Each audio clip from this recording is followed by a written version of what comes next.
and welcome, everybody. Thank you for joining us for today's event, Reimagining Conservation, Integrating Human Rights in the Development and Implementation of the Post-2020 Global Biodiversity Framework. My name is Ben Schachter. I coordinate the work of the Office of the UN High Commissioner for Human Rights on the right to a healthy environment, and I will be the moderator for today's discussion.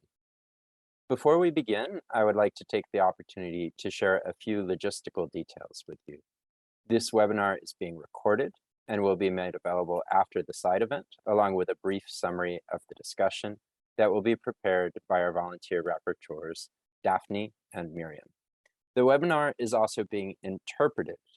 The interpreters will share information about this in the chat and advise participants to select the language channel that works best for them.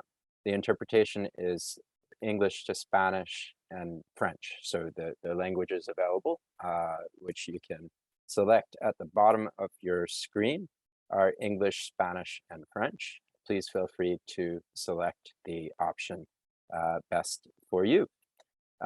We welcome questions throughout the panel discussion, and you can raise questions by sharing them in the chat or using the raise hands function.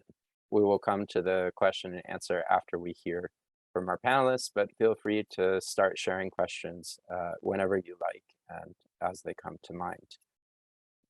I would like to thank our co-sponsors, the Center for Justice, Governance, and Environmental Action, the Center for International Environmental Law, Conservation International, Costa Rica, Earth Justice, Forest Peoples Program, the Global Alliance of National Human Rights Institutions, Human Rights Watch, International Indian Treaty Council, the IUCN Commission on Environmental, Economic, and Social Policy, Natural Justice, Peru, the Raoul Wallenberg Institute of Human Rights and Humanitarian Law, Slovenia, Swedbio, Sweden, UNDP, UNEP, the Universal Rights Group, Women for Biodiversity, and WWF International, as well as the many colleagues and friends supporting this event, including the interpreters and volunteers.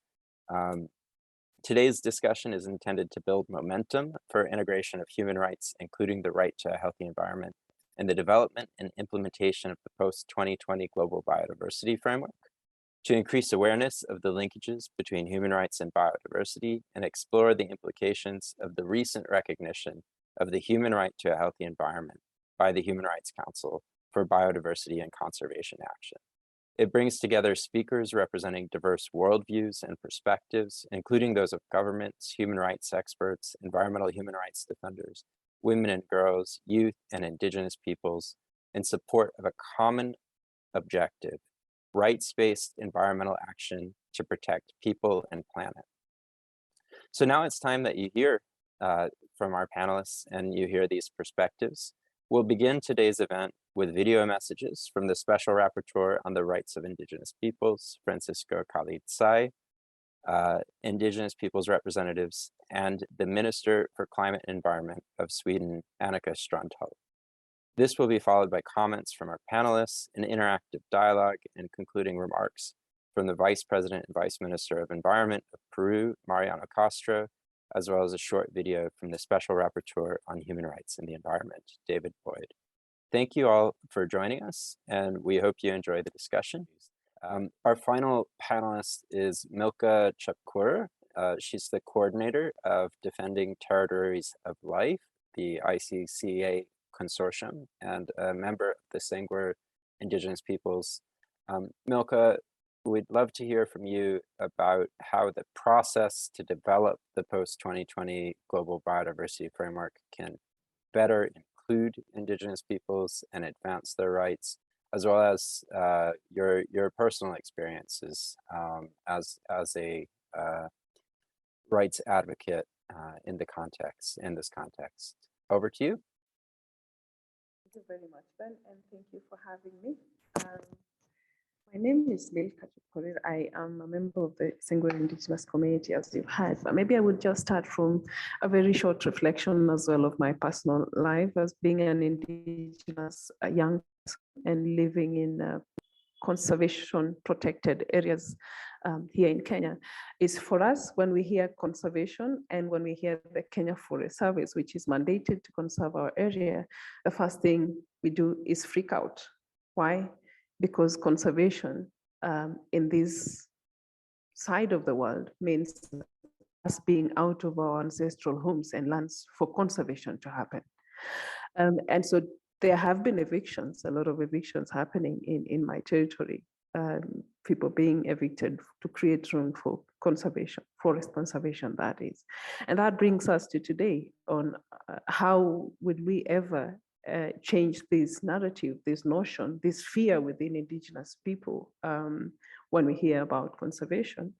And I think what this would do to us is to help the world change how we understand and how we define what conservation is in the first place, so that it's not just reimagining it, but redefining it. Can we define this from the Indigenous people's point of view rather than whoever is defining conservation is defining? And also for us to be to acknowledge the mistakes that have happened with the protected areas in the past. When we are talking about reimagining conservation, are we taking up targets, indicators, and lessons that have picked up from a path that was leading us to a wrong direction? Of course, not a wrong direction to everyone, because I would not imagine that capitalists will feel that this is a problem. But for us Indigenous people, this is such a problem.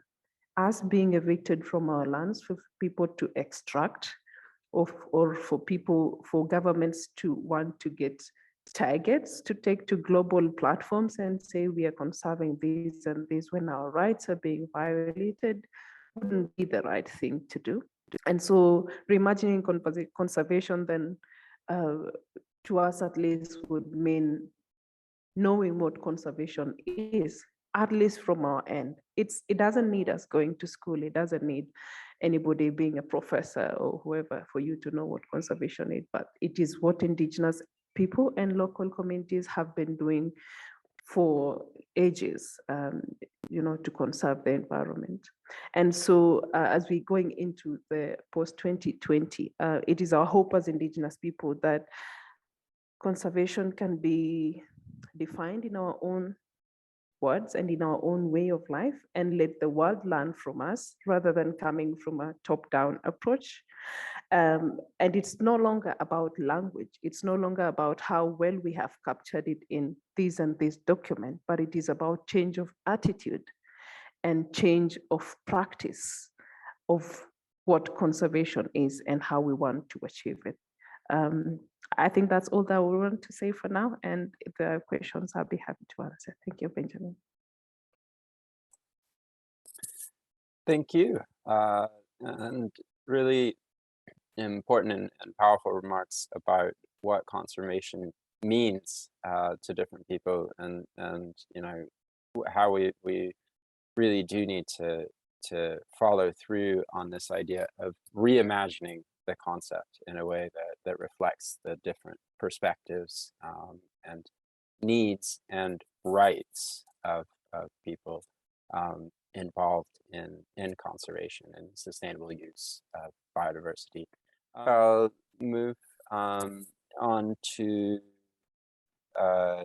ask or pose some questions to Milka, and just invite anybody on our panel to raise their hand if they do want to jump in and respond to anything else. And I'll flag that we'll be coming back to the panelists to share any closing reflections after we've gone through the Q&A. Additional questions are still welcome. We do have a bit of time for that. If no further questions are posed, then we'll jump back to the panelists for any concluding reflections.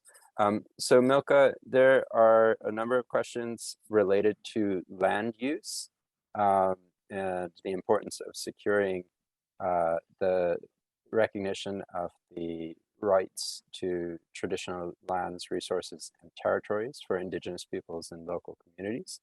and why that hasn't been done yet, given the conservation benefits, and what the challenges are to securing land recognition, and how government policies can address that. So if you could try to answer some of those questions or address some of those issues, that would be very welcome. And then there was another question about the rights of nature, and how how to reflect on rights of nature in the context of this discussion of human rights, and welcome your thoughts on that, if you have any, and also from other panelists. Over to you, Milka. Thank you very much, Benjamin. On tenure rights for Indigenous people, I think the problem really has been the conflict between businesses and governments doubting Indigenous people's ability to conserve.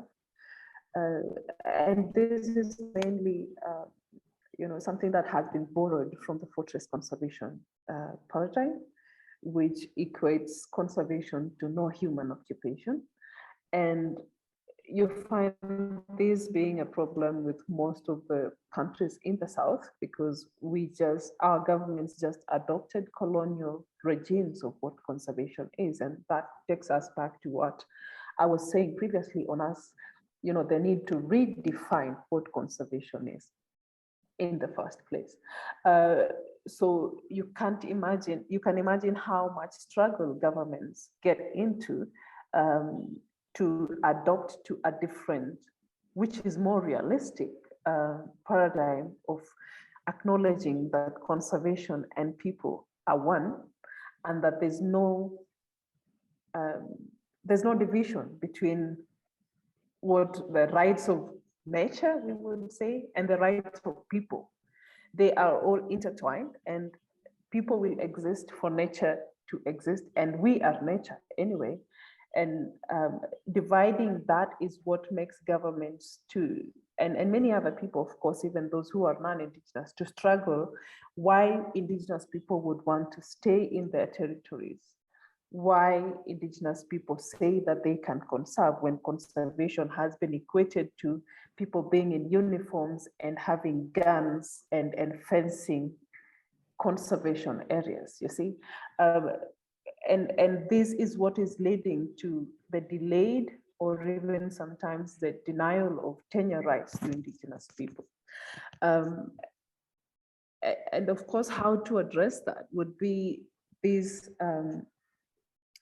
this framework to look at conservation, like I said, not from what it was before or what it has been, creating protected areas and protecting them from the people who the land belongs to and who have been conserving, to do something else that we don't know what it is, and it is called conservation from a definition of someone else.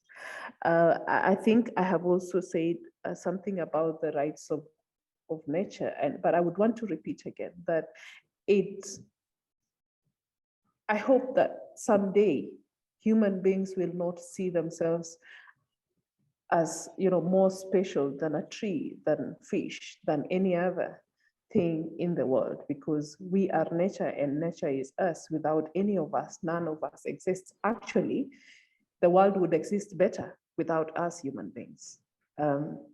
So separating that will get us into more conflicts between people, because people will be fighting for resources, would want to make more money, governments would want to get more grants for conservation, and they would want to create more protected areas. So we will get into more problems, and during the conflict we lose more biodiversity that we think we would conserve.